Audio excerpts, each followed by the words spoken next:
Constituency में like नहीं कर रही है तो दिल्ली में कैसे लाइक करेगी, पूरे दिल्ली में, और फिर गुजरात और पंजाब का क्या होगा? बिल्कुल मनोज सर, मैं आपसे भी रिएक्शन लूंगा। मधुरेंद्र हमारे सहयोगी जुड़ रहे हैं। मधुरेंद्र, प्रवेश वर्मा आगे चल रहे हैं नई दिल्ली सीट से, शायद यही वजह थी, यही अंदेशा। रमेश विदुड़ी आगे चल रहे हैं, कालका जी से रमेश विदुड़ी आगे चल रहे हैं। मधुरेंद्र, क्या यही वजह थी कि लगातार आम आदमी पार्टी फर्जी वोटर्स की संख्या बढ़ाने का आरोप लगा रही थी, खासकर और सिर्फ नई दिल्ली विधानसभा सीट पर? मधुरेंद्र,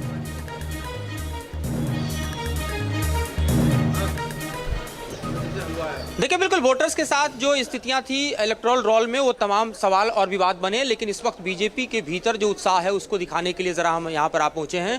और आप देखिए तो यहाँ पर दरअसल आपको बीजेपी का उत्साह इस मायने में दिखाई देगा कि यहाँ तमाम नेता जुटने शुरू हो चुके हैं और उन्हें लगता है कि उम्मीदों के मुताबिक जो है पार्टी परफॉर्म करेगी।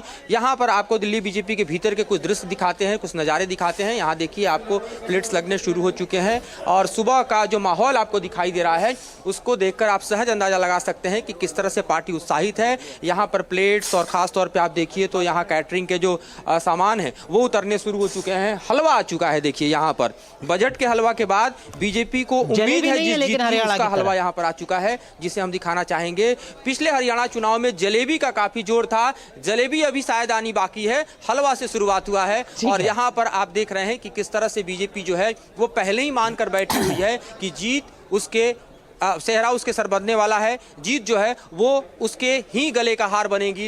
इतनी उम्मीद के साथ अगर पार्टी है तो आप समझिए कि एग्जिट पोल का माहौल, और कई बार एग्जिट पोल गलत साबित हुए हैं, लेकिन इस वक्त की जो टैली है उसमें यकीनन भारतीय जनता पार्टी को बढ़त मिल रही है। लेकिन मनोज सर, अरविंद केजरीवाल का पीछे चलना, आतिशी का पीछे चलना, ये तो एक बड़ा मैसेज है सर। हाँ, देखिए, जहाँ तक अरविंद केजरीवाल की सीट की बात है तो जिस दिन इलेक्शन था तो उस दिन मैं वहाँ का जो स्लम एरिया थे वो मैंने सारे के सारे पर्सनली घूमे थे। मैं सबसे पहले गोल मार्केट में जो वाल्मीकि बस्ती है जी वहाँ गया, उसके बाद गोल मार्केट में झुक गया। वहाँ चाणक्यपुरी में 2 स्लम एरिया हैं, एक होता है संजय बस्ती और दूसरी है। तो हर पहले लास्ट इलेक्शन में और इस इलेक्शन में जो मेरे को अंतर नज़र आया वो अंतर ये था कि स्लम एरिया में जो बूथ थे जहाँ बीजेपी के लोग बैठे थे, पिछली बारी बीजेपी के जहाँ बूथ थे वो सारे के सारे खाली थे, लेकिन इस बारी वहाँ बहुत ज़्यादा भीड़ थी, मतलब आम आदमी पार्टी और उसके बीच में फाइट थी। और तीसरा, कांग्रेस का प्रेजेंस जो पिछली बारी था ही नहीं, हर जगह था। तो और दूसरा कि अरविंद केजरीवाल की जो फ्री बिजली वाली स्कीम है वो वहाँ के स्लम्स में है नहीं, क्योंकि वो एनडीएमसी का एरिया आता है और उन स्लम्स को एनडीएमसी का तो जो पैसा है वो तो एनडीएमसी का वो बिजली का चार्ज देते हैं, बिजली का पानी का वो पैसा देते हैं। तो और दूसरा जो मिडिल क्लास है, मिडिल क्लास करप्शन के बाद अरविंद केजरीवाल से काफ़ी हटी है। जो एंटी करप्शन वाली इमेज थी, मेरे को लगता है कि उसके कारण वहाँ, क्योंकि मिडिल क्लास बहुत बड़ी है। सर, एक अपडेट आ रहा है, आतिशी अब आगे हो गई हैं। ये ईवीएम खुलने के शुरुआती 15 मिनट के रुझान है, जो इस वक्त का शुरुआती रुझान है उसके मुताबिक अब आतिशी आगे हो चुके हैं। लेकिन नई दिल्ली सीट से प्रवेश वर्मा आगे चल रहे हैं, अरविंद केजरीवाल पीछे चल रहे हैं। इस वक्त की बड़ी अपडेट, टैली इस वक्त आपके सामने। 34 सीटों पर भारतीय जनता पार्टी, 23 सीटों पर आम आदमी पार्टी। मनीष सिसोदिया जंगपुरा सीट से हैं, उनका जो अपडेट है वो भी आपको बताएंगे। जंगपुरा सीट से मनीष सिसोदिया पीछे चल रहे हैं। संजीव सर, ये जो शुरुआती, हालांकि अभी 15 मिनट हुए हैं सर ईवीएम को खुले हुए, लेकिन इनको ट्रेंड के तौर पर आप देख सकते हैं क्या? ये जल्दबाजी होगी, अभी और 45 मिनट रुकना होगा? मुझे क्यों फंसाना चाहते हो? क्योंकि 8:45 बजे हैं। ट्रेंड्स यूजुअली देखिए, जिस तरह से एग्जिट पोल्स रहे हैं, जिस तरह से लोग, जैसे अभी मनोज बता रहे थे कि वो स्वयं घूमे उस नई दिल्ली सीट पे और उन्होंने जो रुझान देखा, और झुग्गी झोपड़ी तो गढ़ था ना अरविंद केजरीवाल का। अगर वहाँ उनको स्थिति बदलती हुई नज़र आई और वहाँ लोगों की रिएक्शन अलग अलग दिखे तो वो अपने आप में एक कहानी बयान कर रहा है। ये बहुत ही बड़ा उलटफेर होगा अगर अरविंद केजरीवाल अपनी सीट और आम आदमी पार्टी चुनाव हारती है, क्योंकि उससे बहुत हद तक नेशनल पॉलिटिक्स ऑपोजिशन की प्रभावित होगी कि इंडिया गठबंधन की क्या राजनीति रहती है। भाई, अगर अभी भी इंतजार करना चाहिए केजरीवाल जी पे कोई टिप्पणी करने से पहले, लेकिन उनके समर्थक तो उन्हें एक प्राइम मिनिस्टरियल कैंडिडेट की तरह देखते हैं ना, कि भाई यही रियल विकल्प है, यही इतने जुझारू तरीके से, बोल्ड तरीके से, खुल के बोलने वाले, वही सारी बातें कहीं ना कहीं शायद इस इलेक्शन में, जब तक उनकी बिल्कुल इमेज क्लीन थी, वो सारी बातें लोगों को पसंद आती थी, गले उतरती थी, अच्छी लगती थी, तालियां पिटती थी। अब वो बड़बोलापन लगने लग गई, उस पर संदेह होने लग गया।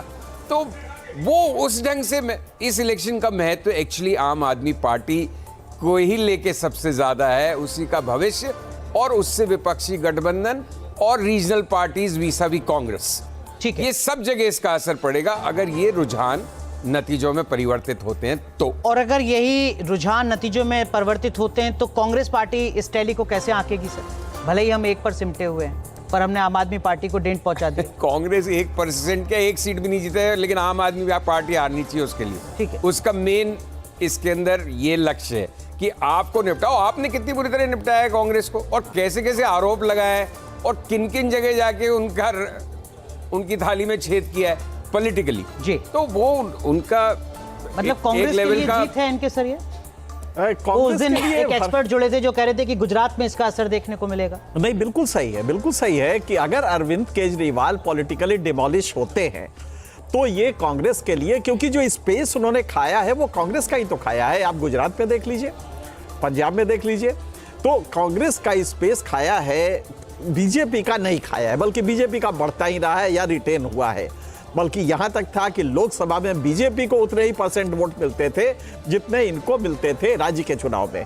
तो लेकिन इसका सोशल इंपैक्ट जो होगा वो बहुत ही खतरनाक होगा। अरविंद केजरीवाल अगर हारते हैं तो कल किसी को ये मान लेना होगा समाज को कि पॉलिटिक्स में आने के बाद आप बिना करप्ट हुए रह ही नहीं सकते।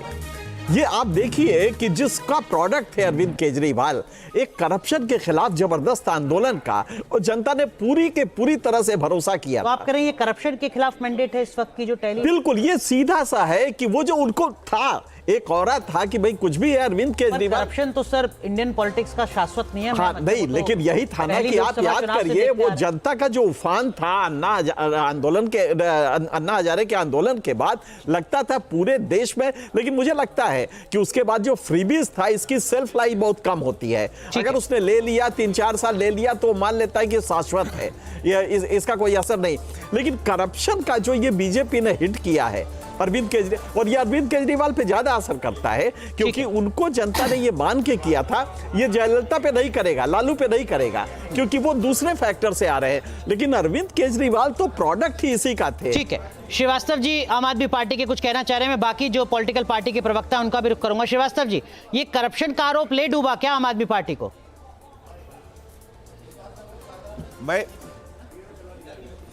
नहीं, ये करप्शन का आरोप तो सारी दिल्ली की जनता को पता है कि भारतीय जनता पार्टी ने जानबूझ करके एक साजिश के तहत हमारे नेताओं को फंसाया और जेल भेजा। आप इसकी गंभीरता इसी से देख लीजिए ना कि गृह मंत्रालय से एक जो औपचारिक स्वीकृति होती है वहां तक नहीं ले गई और अरविंद केजरीवाल जी को जेल भेज दिया। इतनी जल्दबाजी में थे। मैं ये कहना चाह रहा था आपसे कि अरविंद केजरीवाल जी भ्रष्ट सिस्टम और जनता के हक के लिए बहुत मजबूती से लड़ाई लड़ रहे हैं, और वो लड़ाई वो इसलिए लड़ पा रहे हैं क्योंकि ईमानदार मेहनती जनता जो है, दिल्ली की 2.5 करोड़ जनता जो है, देश की जनता जो है, उसकी ताकत अरविंद केजरीवाल के पीछे है, और इसीलिए वो इस लड़ाई को लड़ पा रहे हैं। दिल्ली की जनता हो चाहे देश की जनता, सब जगह बीजेपी एक्सपोज हो गई है। कोई विश्वास नहीं करता। हमने कहा हम 2100 रुपए देंगे, उन्होंने कहा हम 2500 रुपए देंगे। उन्होंने कहा भैया पहले राजस्थान में आपने सिलेंडर के लिए कहा था, वहां तो दिया नहीं, हमको क्या दोगे? दिल्ली की जनता को सब पता, मना कर दिया उसने, ये तो कहीं नहीं देंगे हम। यहाँ दिल्ली एक ऐसा राज्य है पूरे देश में जहां हम बिना कोई कट नहीं है, 24 घंटे बिजली आती है। लेकिन आप बीजेपी शासित बीजेपी के प्रवक्ता हैं, जयप्रकाश जी, 24 घंटे ये क्या करप्शन ही सबसे बड़ा मुद्दा था क्या जिसके चलते आप 38 पर और आम आदमी पार्टी 24 पर? जयप्रकाश जी,